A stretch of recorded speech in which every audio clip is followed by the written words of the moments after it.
안녕하세요, 레이메이커입니다. 자, 오늘 영상은 제가 좀 다른 각도로 이렇게 카메라를 거치를 해서 한번 찍어보고 있고, 자, 오늘 말씀드릴 내용은 이제 신발과 운전의 어떤 편의성의 연관성에 대해서 말씀을 한번 드려볼까 합니다. 특히 이제 제가 요 근래 지금 밑에 이제 페달캠 쪽에 보시면 아시겠지만 신발을 좀 다른 신발로 이제 바꿔 신었습니다. 제가 이제 주로 즐겨 신는 신발은 스니커즈 종류, 이렇게 밑창이 좀 얇고 그다음에 이렇게 발목이 거의 없는 이제 그런 류의 신발을 좀 즐겨 신는 편이거든요. 그게 이제 운전을 하는 데 있어가지고 페달을 눌렀을 때 발의 이제 감각도, 페달을 어느 정도 눌렸는지에 대한 감각도 좀 명확하게 느껴지는 편이고,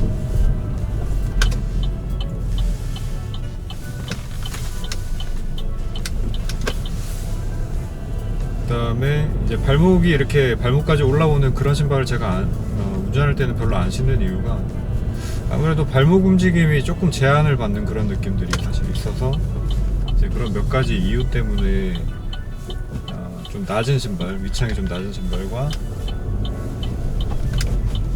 그 다음에 뭐 단화라고 표현을 보통 하나요? 발목이 없는 그런 스니커즈 종류 신발을 좀 즐겨 신고 있습니다. 자, 그런데 이제 지금 제가 신고 있는 신발은 겨울에 이제 좀 방한 능력을 높인, 소위 패딩 슈즈라고 얘기를 하죠. 패딩처럼 되어 있는 신발이고, 밑창이 이전 신발에 비해서는 제 체감상 한 1.5배 이상은 더 두꺼운 것 같아요. 2배까지는 아니라고 하더라도 꽤 밑창 두께의 차이가 좀 있는 편이거든요. 그래서 이 신발을 제가 신고 운전을 했을 때 딱 처음 느꼈었던 게, 그 이전에 맞춰놨던 시트 포지션, 이제 그 포지션 상에서 이제 운전을 했을 때 마치 시트를 좀 앞으로 당긴 것 같은 그런 느낌. 그러니까 똑같은 동작으로 페달 조작을 했을 때에도 발목이 좀 더 구부러지는 그런 느낌이 들었습니다. 그래서 지금 제가 시트를 약간 이렇게 한 클릭 정도 뒤로 이제 밀어놓은 상태거든요. 그렇게 하니까 이제 기존에 밟던 페달 포지션의 느낌, 발목의 움직임이나 이런 것들이 좀 비슷하게 느껴졌고요. 자, 그런데 이제 시트를 한 클릭을 뒤로 밀다 보니까 어떤 문제가 생기냐면은, 스티어링 휠을 제가 최대한 앞으로 뽑아놓은 상태고, 그 이전 시트 자세에서 제가 이렇게 자세를 좀 잡아놓은 상태잖아요. 더 이상 스티어링 휠을 앞으로 뽑을 수가 없는데 시트를 뒤로 미니까 스티어링 휠하고의 거리가 또 이제 멀어지면서 이 신속한 핸들 조작에 좀 약간 좀 어색함이 또 생기더라고요. 그런 문제들이 생겼습니다. 그래서 지금은 시트를 한 클릭 앞으로 당긴 대신에 등받이를 또 한 클릭을 앞으로 세워놨고요.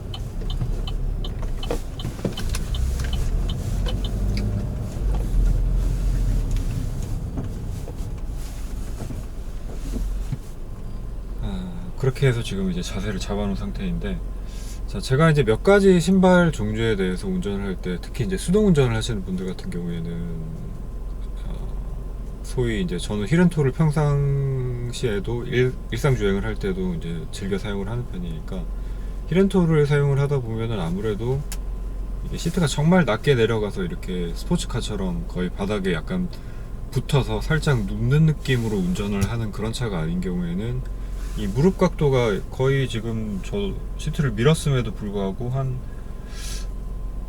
100도 정도 되는 것 같거든요. 그러니까 90도까지는 아니더라도 한 100도 정도가 되는 것 같아요. 그러니까 이 정도 각도로 이제 페달을 밟다 보니까 발목이 원래도 지금 정도로 이제 구부러지는데,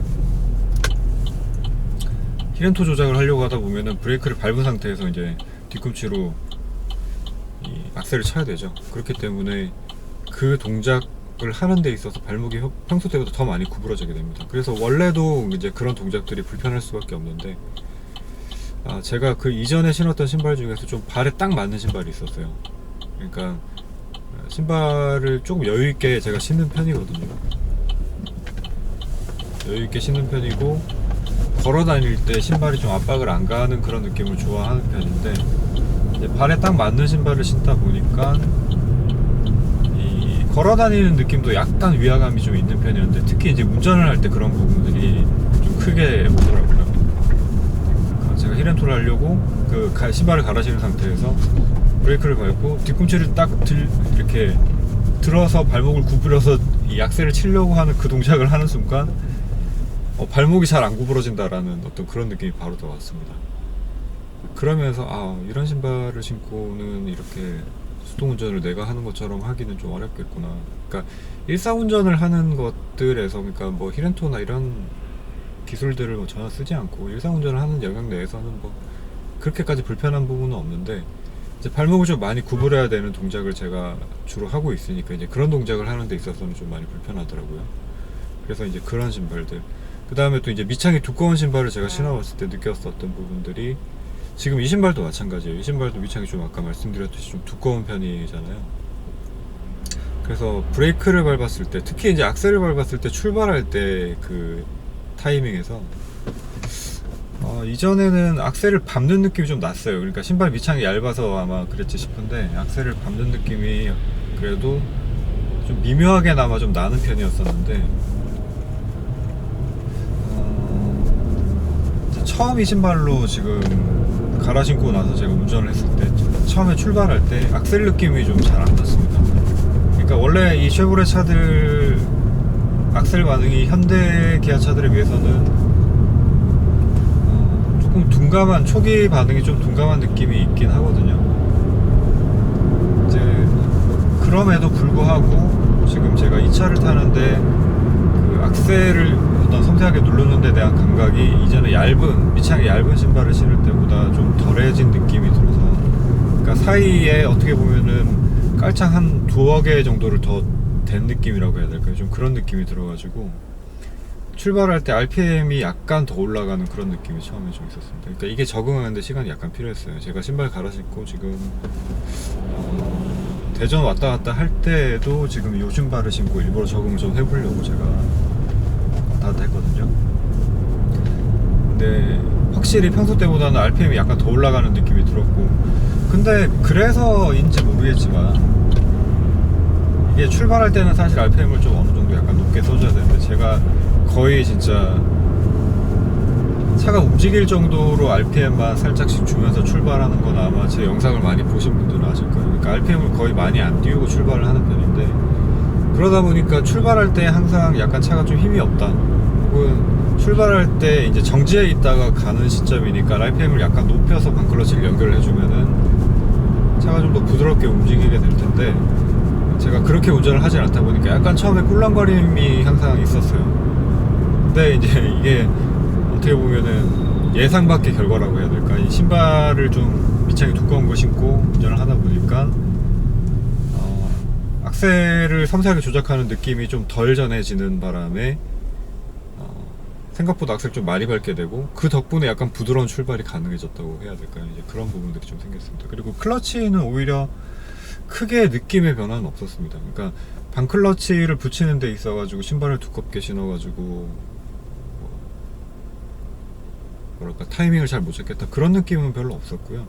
제가 느낀 첫 번째 느낌은 이제 힐앤토를 할 때, 원래도 이제 이 악셀을 치는 동작, 그 치는 동작이 발목을 많이 구부려야 되는데, 이제 밑창이 두꺼운 신발을 신음으로 인해서 발목을 좀 더 많이 구부려 줘야 된다는 점, 그 다음에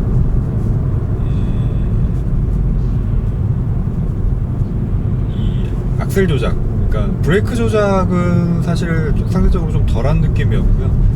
악셀 조작 같은 경우에 이제 좀 미묘하게 조작을 하는 것들이 좀 어렵고, 특히 이제 보통 신발들이 신발 밑창 중에 앞부분보다는 뒷부분의 밑창이 좀 두꺼운 편이잖아요. 근데 그렇게 되다 보니까 뒤꿈치로 악셀을 칠 때 사실 악셀이 어디 있는지에 대한 느낌도 잘 안 왔어요.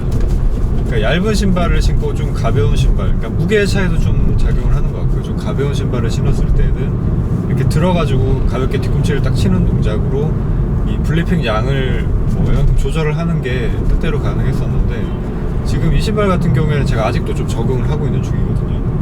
악셀을 치는 것까지는 어렵지가 않은데 그 블리핑 양을 섬세하게 조절을 하는 거는 좀 아직까지 시간이 좀 필요하다라고 느껴집니다.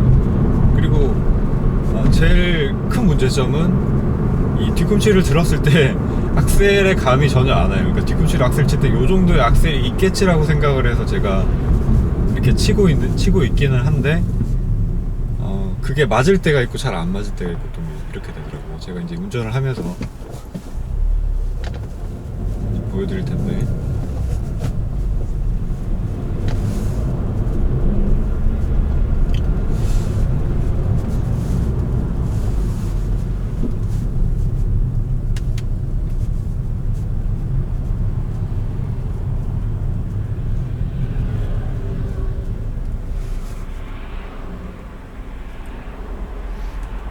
브레이크를 뭐 섬세하게 조절하면서 지금 이제 이 정차하는 타이밍에서 섬세하게 조절을 하면서 차가 부드럽게 멈추게 하는 뭐 이런 것들이나 아까 말씀드렸듯이 클러치를 조작하는 것들 뭐 이런 부분에서는 신발이 바뀌었다고 뭐 크게 위화감이 드는 부분은 없었고, 오히려 이제 클러치나 브레이크 같은 경우에는 신발의 무게가 작용을 해서인지 아니면 밑창이 좀 두껍고, 이 신발 같은 경우에는 밑창이 좀 약간 좀 딱딱한 느낌이 있긴 하거든요. 그러니까 두껍고 딱딱한 느낌 때문인지 좀 더 밟기 편해졌다라는 느낌이 있고요.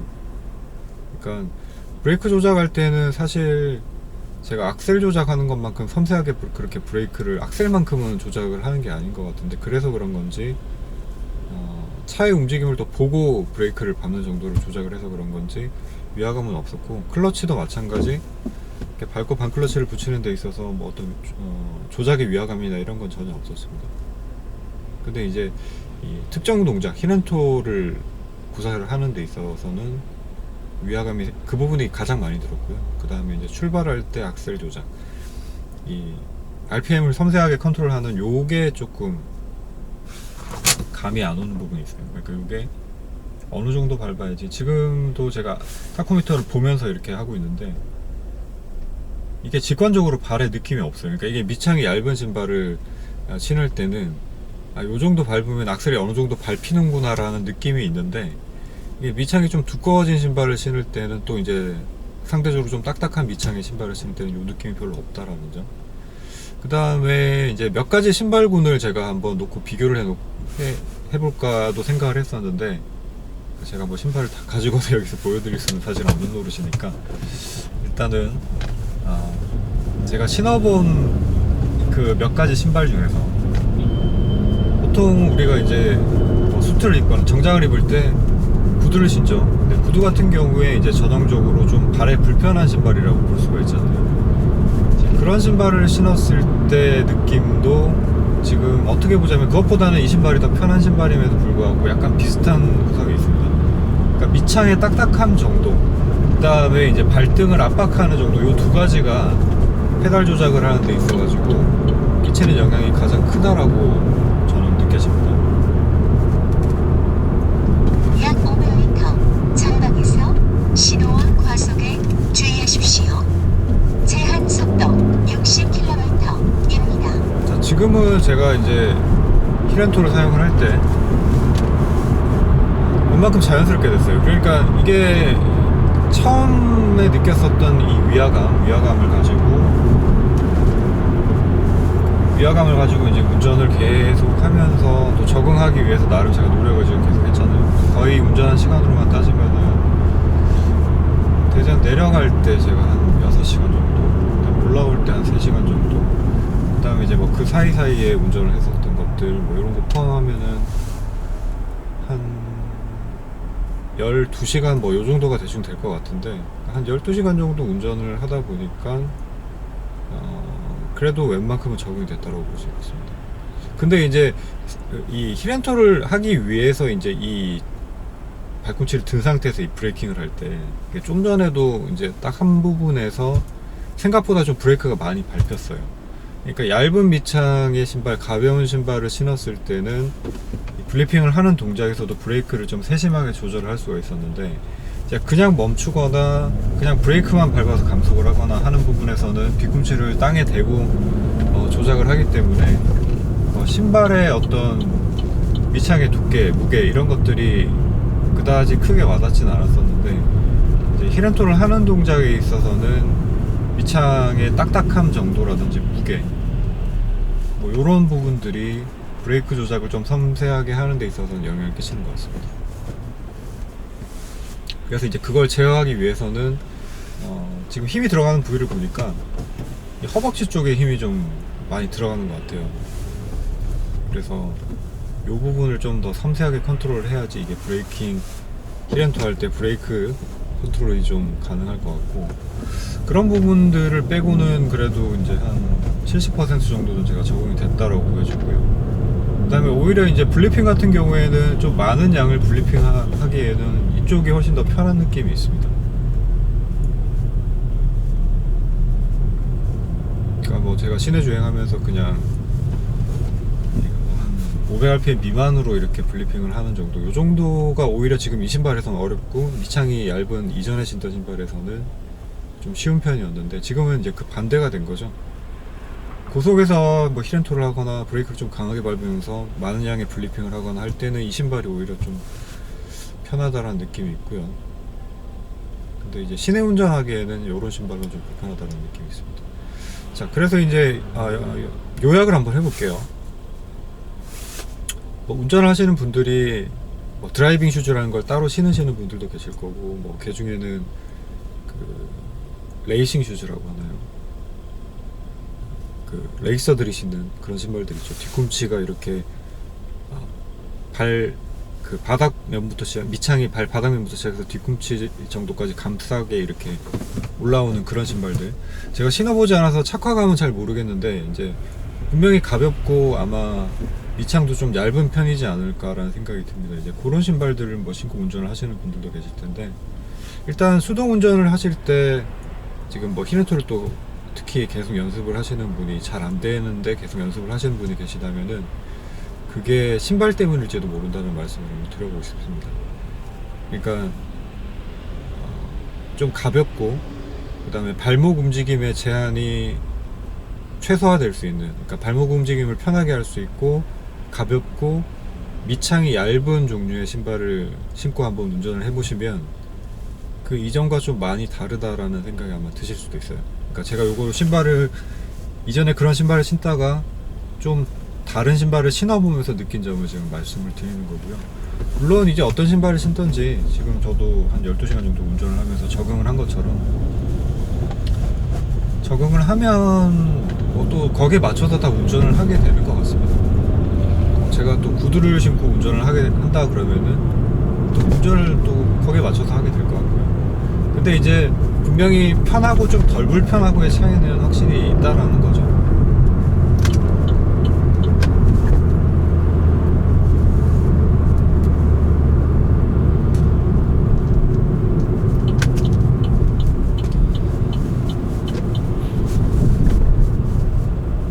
자, 그래서 내가 만약에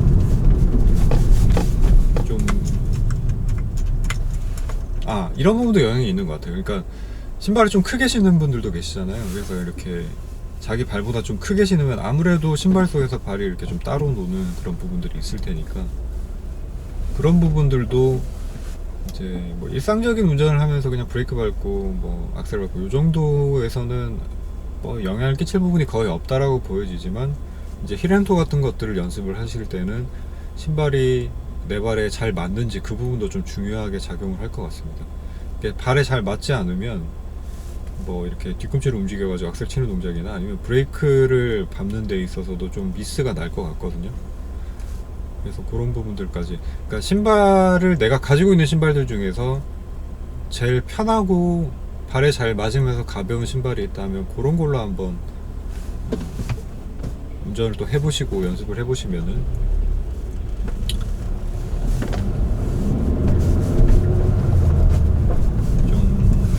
생각지 못한 부분에서 내가 신발 때문에 이런 것들이 잘 안 됐었구나 라고 느끼시게 된다든지 뭐 이런 발견이 있지 않을까 싶습니다. 그러니까 제가 이제 신발을 바꿔 신으면서 이제 느꼈었던 그런 부분들에 대해서 한번 말씀을 드려봤고요.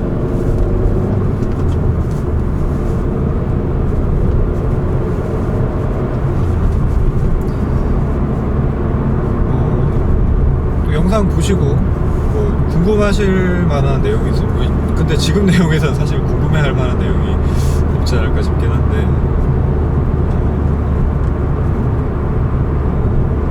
혹시라도 뭐 또 다른 궁금하시거나 약 뭐 보고 싶다라고 하시면 장박에서 그런 내용이 있으시면은 주의하십시오. 댓글로 의견 남겨주시고요. 제한 속도 그리고 제가 이제 시내 운전을 하면서도 연비 측정을 한번 해보려고 합니다.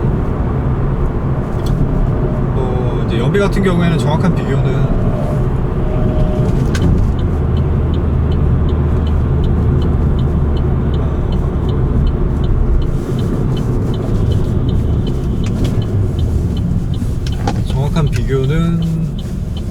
풀투풀이라고 하죠. 이제 주유등이 들어온 상태에서 가득 채우고 그 다음에 다시 뭐 주유등이 들어왔을 때 가득 주유를 하면서 얼마나 주유가 되는지 보는 이제 그 방법이 가장 정확하다라고 얘기를 하는데, 제가 이제 가득 주유를 한 지는 이제 몇 달이 됐어요. 그 전에는 이제 정량 주유를 계속 했었습니다. 뭐 25리터, 30리터 이런 식으로 정량 주유를 계속 했었는데, 그렇게 이제 주유를 하는 이유가 연비 비교를 하는데 좀 편하다라는 부분이 있기도 하고, 그 다음에 이제 사무게를 조금이라도 좀 가볍게 다녀볼까 뭐 이제 그런 생각들이 있어가지고 이렇게 주유를 하다가 연료량이 뭐 제한 속도 60km입니다. 연비나 이런 데 끼치는 영향이 굉장히 미미하다고 하더라고요. 어디서 봤더니 이제 그런 내용들이 있어가지고 그 다음부터는 그냥 가득 주유를 하고 있습니다. 이제 가득 주유를 하는 게 좀 편하기도 하고요. 그래서 가득 주유를 하고 있고, 그래서 가득 주유를 할 때나 아니면 그 전에 사실 제가 정량 주유를 할 때나 차계부를 계속 쓰면서 이렇게 연비를 봤는데, 이 트립 컴퓨터상에서 이 표시되는 이 연비가 실제 연비랑 거의 차이가 없어요. 1km, 리터당 1km 미만도 차이가 없고 거의 그냥 정확하다라고 저는 느껴지더라고요. 그래서 제가 이제 다음 영상에서는 그냥 일상적으로 시내 주행을 하면서 이 연비랑, 그러니까 평균 속도, 지금 제가 트립 컴퓨터상에 나오는 것들이 평균 속도랑 이제 주행 시간이랑 그 다음에 뭐 주행 거리, 그 다음에 평균 연비 이렇게 나오거든요. 그래서 이제 요것들을 쭉 리셋을 한 다음에 실제 시내 주행하면서 나오는 연비가 어느 정도 되는지 또 그거를 한번 살펴보겠습니다. 그러니까 주행을 하면서, 그러니까 제가 그냥 일상적으로 평소에 주행하는 것처럼 했을 때 이제 연비가 어느 정도까지 나오는지, 그리고 내가 생각을 할 때 요 정도로 주행을 하면 연비가 잘 나올 것이다 하는 방법으로 주행을 해보면서, 제가 가능한 한 연비가 그러니까 평소 때 제가 연비를 생각하면서 주행을 하진 않으니까요. 최대한 연비가 잘 나오는 방식으로 한번 주행을 하면서 시내 연비를 어느 정도까지 기록을 할 수 있는지 그걸 한번 비교를 해보려고 합니다. 자, 그러면 다음 영상에서 제가 그 연비 관련된 내용으로 찾아오도록 하겠습니다. 자, 뭐 영상이 재미가 있으셨는지는 모르겠지만 즐겁게 봐주셨길 바라고, 또 어떤 분에게는 이제 운전을 하는 데 있어서, 수동 운전을 하는 데 있어서 조금이나마 도움이 되셨다면 좋겠습니다. 자, 그럼 다음 영상으로 찾아오겠습니다. 감사합니다. 지금까지 레인메이커였습니다. 감사합니다.